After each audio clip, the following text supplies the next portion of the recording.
할렐루야.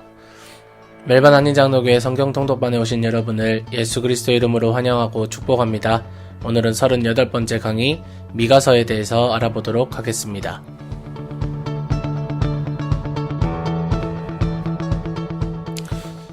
미가서의 제목의 명칭은 저자의 이름을 따서 모두 미가서라고 이름이 지어졌습니다. 미가라는 이 이름은 미카야후라는 이름의 단축형인데, 이 이름의 뜻은 누가 여호와와 같은가, 여호와와 같은 자가 누구인가 라는 뜻을 가지고 있습니다.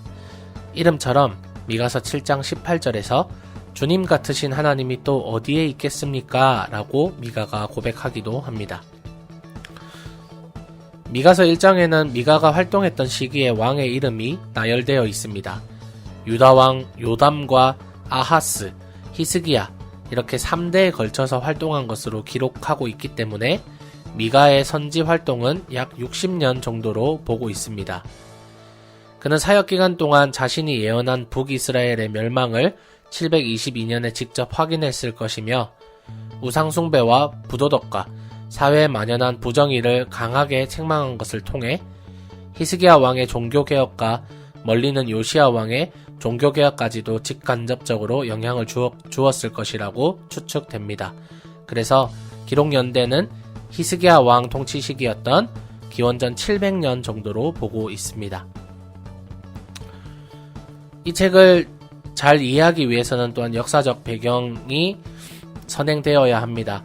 역사서에서 많이 다루었던 내용인데요. 특별히 아하스 왕을 둘러싸고 여러분과 함께 열왕기서를 배울 때에 언급을 했던 이야기입니다. 먼저 남유다의 우시야 왕과 북이스라엘의 여로보암 2세 왕을 여러분 많이 들어보셨을 겁니다. 사실 이 시기에 아시리아의 내부적인 문제 때문에 아시리아가 밖으로 눈을 돌릴 수 없는 상황 가운데서 남유다의 왕이었던 우시야, 그리고 북이스라엘의 왕이었던 여로보암 2세는요 영토 확장에 힘을 썼고, 그로 인해서 정치적으로 그리고 경제적으로 부흥하게 됩니다. 이 두 왕이 거의 같은 시기를 통치했던 왕들입니다. 그래서 남유다와 북이스라엘의 경제적인 부흥이 일어나니 사람들이 먹고 이렇게 경제적으로 충만한 그러한 삶을 살아가고 있었습니다. 바로 그때 이제 가장 유명한 아시리아의 왕이었던 디글렛빌레셀 3세가 아시리아의 내전과 그런 어려운 상황들을 모두 다 평정하였습니다. 그 이후에 이제 이 팽창하는 아시리아를 견제하고자 북이스라엘의 왕이었던 베가 왕과, 그리고 시리아, 옛날 성경에는 아람이라고 번역이 되어 있는데요. 이 시리아의 르신 왕이 동맹을 맺습니다. 반아시리아 동맹을 맺습니다. 그리고 이 반아시리아 동맹에 유다가 함께하기를 권유를 하는데, 유다가 이 반아시리아 동맹에 참여하기를 거부합니다. 그로 인해서 이 베가 왕과 르신 왕이 함께 합세를 해서 이제 유다를 침공을 하게 됩니다. 바로 이때 유다 왕이 아하스 왕이었습니다. 제가 강의로 이 사건에 대해서 몇 번을 설명을 드렸는데, 아하스 왕이 아주 굴욕적인 자세로 아시리아를 높이고 유다를 낮추는 굴욕적인 외교 문서를 아시리아에게 보내게 되고, 이러한 국제적 정세에 끼어들고는 싶었지만 명분이 없었던 아시리아는 이 기회를 통해서 참전을 하게 되는 명분을 얻게 되고요. 그래서 참전을 하게 되고 시리아를 속국으로 만들고 북이스라엘의 요단 동편 땅을 모두 빼앗아 오게 됩니다. 그리고 이런 큰 승리 이후에 유다 또한 속국과 같은 신세로 전락해버리고 아시리아에 조공을 바치는 관계가 되어버립니다. 그리고 이런 관계 속에서 유다에 아시리아의 우상이 많이 유입이 되어버립니다.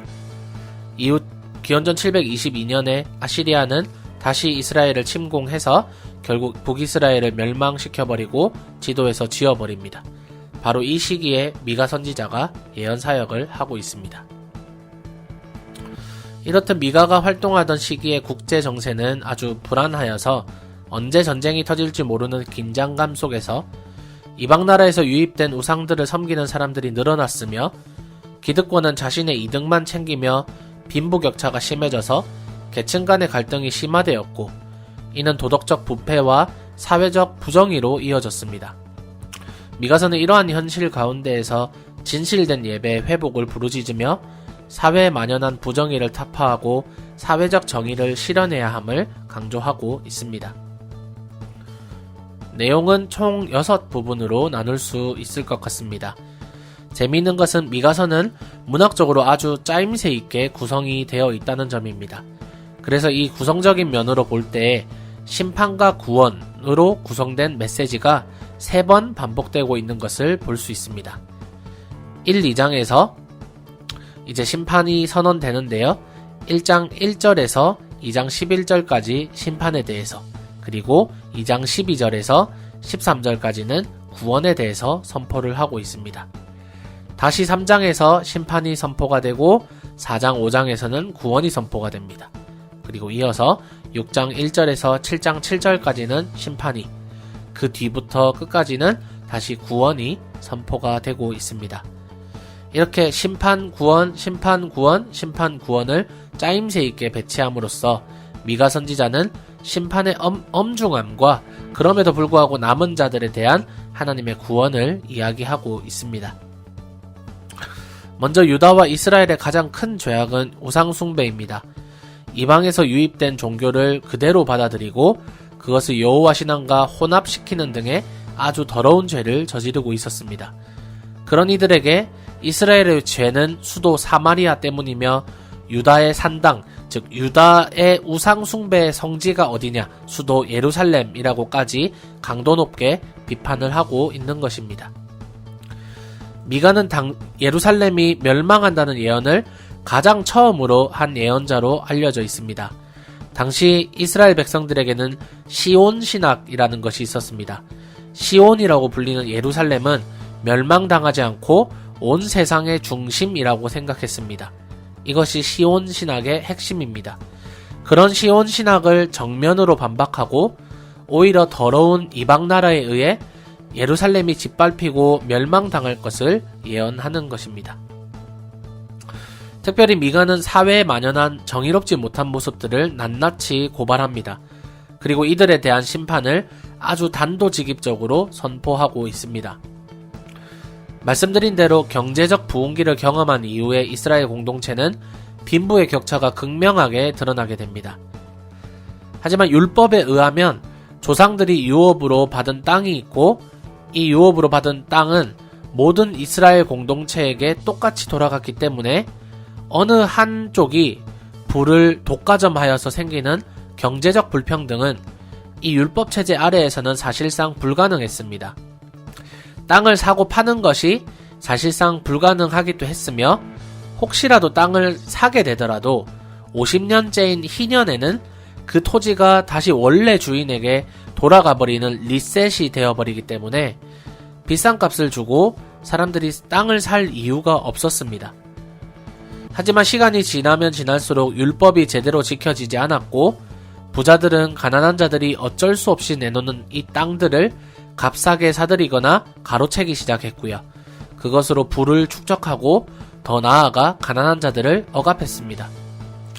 백성을 산채로 가죽을 벗기고 뼈에서 살을 뜯어낸다는 이 3장 2절의 표현은 이러한 현상을 극단적으로 표현한 한 예입니다. 더 나아가서 정치인들은 뇌물을 받고서 일을 하기 시작했고 제사장은 삭슬 요구하고 예언자들도 돈을 받고 계시를 가르쳤다고 합니다. 돈을 주는 이들에게는 축복의 메시지를, 돈을 주지 않는 이들에게는 저주를 퍼붓는 것이 이들의 일상이었습니다.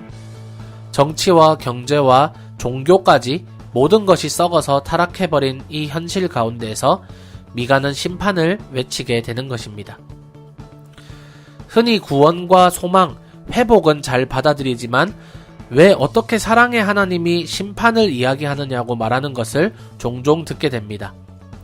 하지만 이렇게 타락해버린 현실 가운데에서 그 현실을 외면하고 구원과 희망만을 이야기하는 것은 근거 없는 낙관주의에 빠지게 되는 것이고 또 반대로 구원을 이야기하지 않고 오로지 심판만을 이야기한다면 그것은 소망 없는 비관주의에 빠지게 되는 것입니다.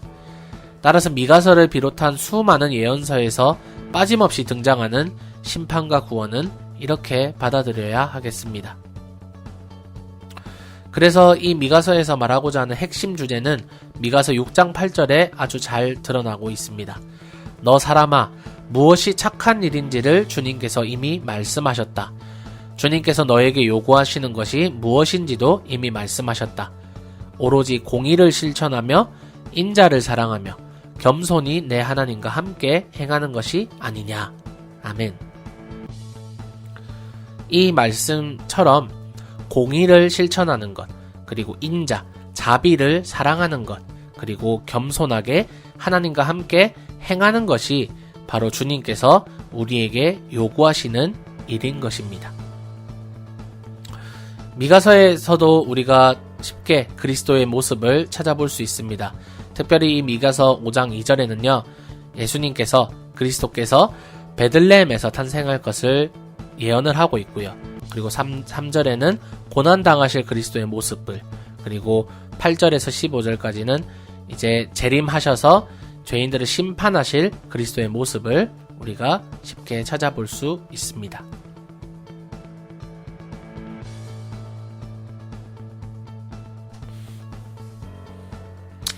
오늘 이렇게 미가서에 대해서 알아보았습니다. 미가의 시대와 마찬가지로 우리가 살아가는 이 시대에도 우상숭배와 더불어 부도덕과 정의롭지 못한 것들에 대해서 많이 듣고 있고요. 특별히 그것이 교회 현장 가운데서도 들려지는 것이 우리의 마음을 참으로 아프게 만듭니다. 하지만 미가서 6장 8절에서 말씀하신 것처럼 우리가 세상이 관심도 가지지 않고 그리고 눈길조차 주지 않는 약자에 대한 자비와 그리고 인자, 그리고 정의로움을 가지는 것이 그리스도인으로서 마땅한 삶의 자세인 줄로 우리가 생각을 합니다.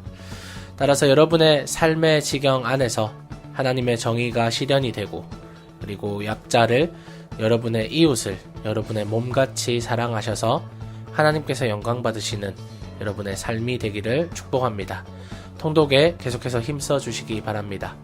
God is good all the time and He is with us all the time.